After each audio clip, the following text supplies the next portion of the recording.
a community of support, education, and hope.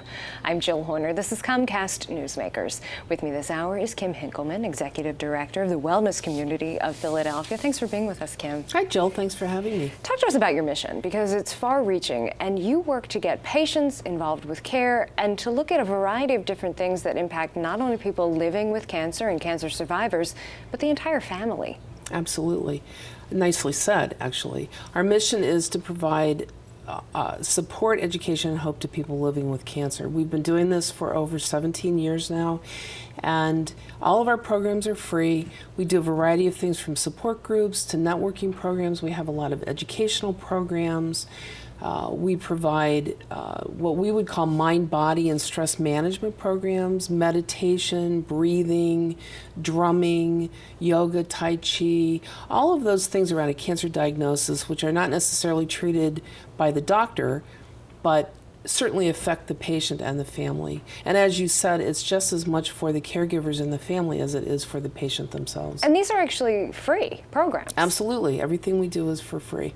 Now, when we talk about all of these different services that you provide, what kind of difference can it make in the treatment of cancer?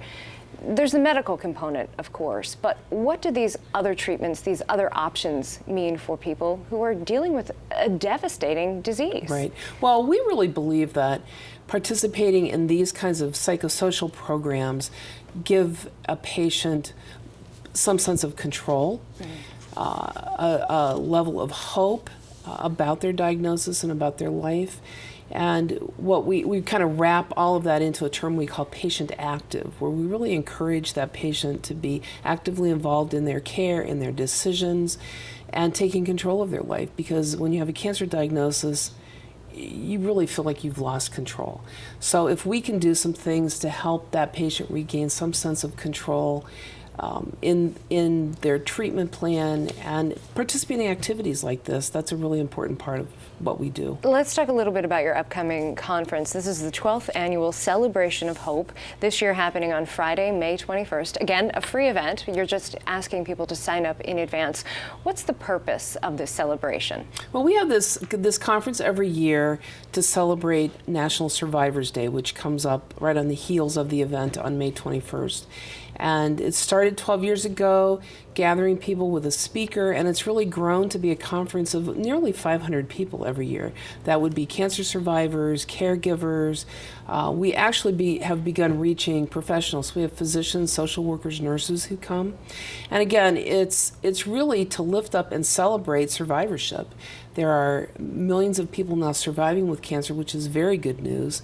And this is a conference with speakers, with activities that bring together people in one place, and there's such power in that group coming together. They get inspiration from one another. And we'll get into some of the specifics about Sure. how this actually works, because you have a variety of different things happening, but two physicians are actually speaking, and these are medical professionals, but they also have a focus on complementary medicine, which is exactly the focus of the wellness community. Correct, and they're going to be talking about their practices, which involve acupuncture, integrative medicine, which is bringing together both the medical components and the psychological components. So both of these physicians will be addressing that day. In addition to those two physicians, you have a graphic novelist coming. Yes, we do. Talk to us a little bit about what she will be presenting. Marissa Marchetta. Marissa was diagnosed with cancer several years ago as a single woman, uninsured, had breast cancer, and she's a cartoonist for a couple of magazines in New York, and she's told her story as a graphic novel. So it's in cartoon form. It's called Cancer Vixen.